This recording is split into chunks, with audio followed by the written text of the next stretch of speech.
já é a última hora.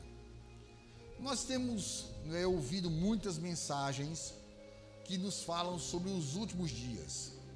E a Bíblia nos diz que os últimos dias tiveram início com a vinda de Jesus. Quando Jesus veio ao mundo, ali deu-se início a esse período chamado últimos dias. Desses 2000 anos, desses 21 séculos que a humanidade tem vivido após a vinda de Jesus, esse período é tido na Bíblia como últimos dias.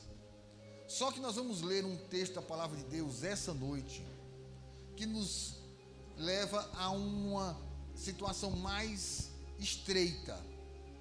Nós vamos ver que a Bíblia nos diz que nós não apenas estamos vivendo nos últimos dias, mas a Bíblia nos diz que nós estamos vivendo na última hora. Veja que situação. Quer dizer, não bastava nós estarmos vivendo nos últimos dias, nós estamos vivendo na última hora. E por que eu quero meditar com vocês sobre isso hoje à noite? Porque depois de nós passarmos por momentos tão difíceis nos últimos anos, nos últimos 2 anos, algumas coisas estão acontecendo na humanidade. Segundo os estudiosos, gente, depois de uma grande catástrofe, depois de uma grande crise, de um grande problema, certo? Existem 2 tendências na humanidade. Existe uma parte da humanidade que vai se voltar para a espiritualidade. Existe outra parte da humanidade que vai se voltar para a pecaminosidade. Então, ao mesmo tempo, nós vamos ter 2 grupos. Um grupo que vai se voltar para Deus e um grupo que vai se afastar ainda mais de Deus. E eu e vocês precisamos estar atentos para quê? Para sabermos o que está acontecendo e termos cuidado para não sermos incluídos no grupo errado. E infelizmente, irmãos, muitos cristãos estão entrando no grupo errado. Muitos cristãos, ao invés de estarem voltando-se para Deus, estão afastando-se de Deus.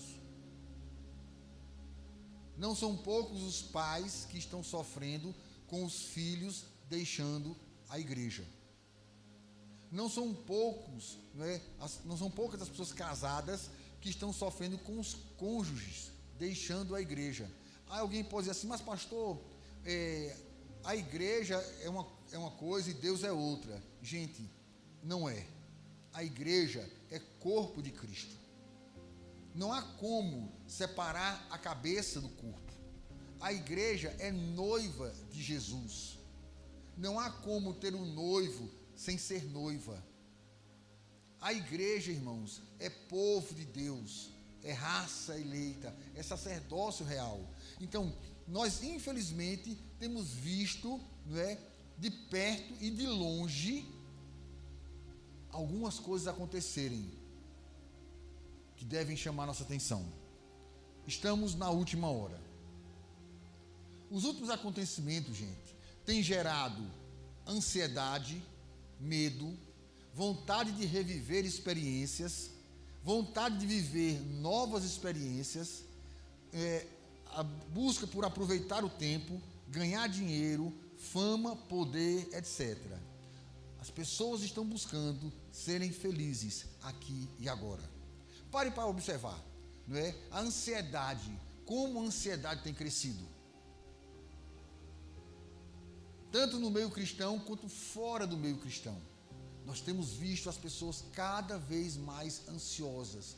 Por quê, irmãos? Porque nós vivemos um período que nos prendeu, nos privou, nos poupou. E agora vem aquele medo de que a situação volte. Isso gera uma inquietação na nossa alma. A ansiedade tem crescido. O medo também. Com a nova variante da Omicron, Países estão com medo, famílias estão com medo, pessoas estão com medo. Puxa vida, será que nós vamos ter que fechar tudo de novo? Será que eu vou ter que deixar de poder ir e vir? Será que eu vou ter que estar impedido de ver meus familiares? Será que eu estarei privado dos direitos mais elementares da vida humana? E isso tem gerado medo, fobias. Pessoas estão com medo de viver, com medo de se relacionar, não é? Com medo de tudo. Mas também, gente, tem surgido a vontade de reviver algumas experiências, porque fomos privados de muitas coisas, e agora vem aquela ideia: eu quero experimentar de novo, eu quero viver novamente aqueles momentos que eu vivi. Outros dizem assim: não, olha, eu quero ter novas experiências. Eu quero ir aonde eu nunca fui, eu quero viver o que eu nunca vivi, né? E vejam só, todas essas inquietações, elas têm crescido em todo o planeta, gente. Não é uma questão do Brasil, é uma questão do mundo. Os países de primeiro mundo aos países de terceiro e quarto mundo. Isto é, dos países mais pobres aos países mais ricos, das pessoas mais pobres até as pessoas mais ricas, das pessoas mais cultas até as pessoas menos cultas. Essas inquietações têm crescido, não é? A ideia de querer aproveitar o tempo. Não, olha, eu tenho que aproveitar o tempo. Eu tenho que remir o meu tempo. Por quê? Porque eu não sei quanto tempo eu vou ter. Não é? Quando nós nos deparamos com mortes, certo? Nós ficamos mais fragilizados ainda. E todos nós vimos pessoas morrer. Todos nós, né, vimos alguém de perto morrer, ou alguém de longe morrer. E, gente, como o homem não foi feito para morrer, a morte traz inquietações. E aí vem aquela ideia: eu tenho que aproveitar o meu tempo, eu tenho que aproveitar as oportunidades, certo? Eu tenho que ganhar dinheiro. Se as pessoas gostavam de ganhar dinheiro, agora elas querem ainda mais ganhar dinheiro. Por quê? Porque junto com o dinheiro vem a sensação de poder, de fama, de regalias. E aí, gente, nós estamos vivendo num mundo, não é, tomado por todas essas relações, todos esses sentimentos. E o que é que isso tem gerado, gente? Isso tem gerado pensamentos que estão fortalecendo filosofias antigas. Quais são as filosofias antigas? Olha só, o hedonismo. O que é que o hedonismo ensina? Que o importante é o prazer aqui e agora, não é? Outra filosofia que tem se fortalecido, o materialismo. As pessoas estão cada vez mais apegadas às coisas. Também o existencialismo, o que importa é a minha vida, certo? O pluralismo, certo? Que não existe verdade absoluta, todo mundo tem suas verdades, cada um tem sua verdade. Olha que situação. Pare para observar se não é isso que você tem ouvido na televisão, visto na internet, não é? O relativismo, certo? Não existe uma ideia só, tudo é relativo, não é? Não existe uma verdade, existem muitas verdades. Outra filosofia, o imediatismo. As pessoas querem tudo aqui e agora. Então, tem que ser agora. Tem que ser agora. Porque se não for agora, eu não sei se amanhã eu estarei vivo, eu não sei se o amanhã existirá. São filosofias, gente, que existiam e estão sendo fortalecidas. Pensamentos como estes, que por várias vezes na história levaram indivíduos e sociedades ao caos moral e espiritual. Essas filosofias, elas já destruíram nações. Essas filosofias já destruíram famílias. Essas filosofias já destruíram pessoas e estão novamente fazendo isso.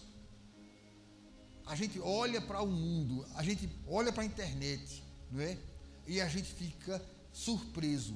Por quê? Porque a gente diz, puxa vida, o mundo, não é? As coisas estão cada vez piores. É verdade, mas não há nada de novo debaixo do sol. O que está acontecendo já aconteceu. O que está acontecendo vai acontecer. Tudo isso por quê, irmãos? Porque nós passamos por um período de muita privação. Nós passamos por um momento novo. A pandemia, não é, pegou todo mundo. Todo mundo. E isso, não é, como aquela grande onda passou e estamos no risco de uma outra onda, a mente da gente está perturbada. A mente de pessoas de fora da igreja e de pessoas de dentro da igreja. Eu tenho conversado com pessoas, gente, que falam certas coisas que eu digo, misericórdia. Eu tenho ouvido cristãos dizerem certas coisas que eu esperava nunca ouvir da boca deles isso. Pensamentos existencialistas, pensamentos materialistas, pensamentos imediatistas, não é? O crescimento do consumismo. São muitas questões que estão tomando conta. E o mundo, não é? Como já dizia o profeta, a terra está cambaleando como um bêbado. E nós fazemos parte desta geração. Gente, se isso é uma verdade, nós sabemos que é, o que é que a palavra de Deus nos ensina? Isso é fundamental, que eu e você estejamos conscientes. Por quê? Porque, gente, a Bíblia é a nossa regra de fé e prática. Nós temos um manual, nós temos, gente, um livro, que na verdade não é um livro, né? É uma biblioteca, que contém o pensamento de Deus. Se houve uma época que era importante conhecer a Bíblia, agora é muito mais importante. Se houve uma época que era importante você ler a Bíblia, agora é muito mais importante. Por quê? Porque você vai ter alicerces. Nós cantamos aqui que só quem tem raiz. E, gente, eu tenho visto gente que não tem raízes. Tenho visto, gente, pessoas novas na fé, sem raízes. Pessoas com tempo na fé, sem raízes. Líderes, sem raízes.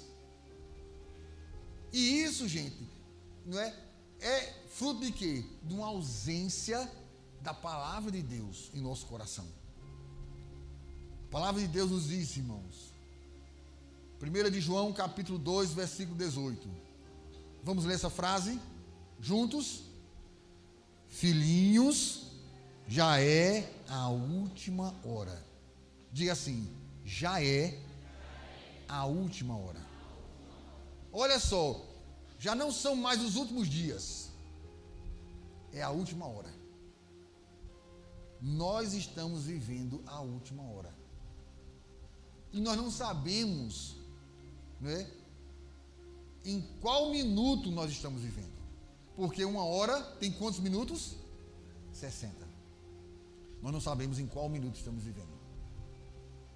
Se no minuto 15, se no minuto 20, 30, se no minuto 27, se no minuto 51 ou 59. Nós não sabemos. O que nós sabemos é que estamos na última hora. E aí eu pergunto a você, como é que você está se comportando diante desta realidade? Você sabia que está vivendo na última hora? Mas, pastor, se nós estamos na última hora, como devemos nos comportar? Nós não temos controle sobre o tempo, não é verdade? Nós temos como parar o tempo? Não. Não é? Tem até no passado dizia assim, ó, o tempo está passando, não é? O tempo, e é verdade. Nós não temos controle sobre o tempo. Mas nós temos que saber como nos comportar diante do tempo. Se eu tenho pouco tempo pela frente, eu tenho que ter uma postura diferenciada. Vamos imaginar que nós fôssemos fazer um concurso. E concursos, não é? Eles têm um tempo determinado para a pessoa fazer a prova. Vamos imaginar que nós tivéssemos, não é, 1 hora para fazer a prova de um concurso. Imagine o nível de concentração que nós teríamos que ter. Por quê? Porque as questões estavam diante de nós. E aqueles que conseguissem responder as questões corretamente dentro daquele intervalo de tempo seriam aprovados. E é isso que está acontecendo, gente. Nós estamos na última hora. Nós temos, um concurso. Nós temos algo, o relógio está passando. E nós não sabemos quando esse relógio vai chegar ao último minuto.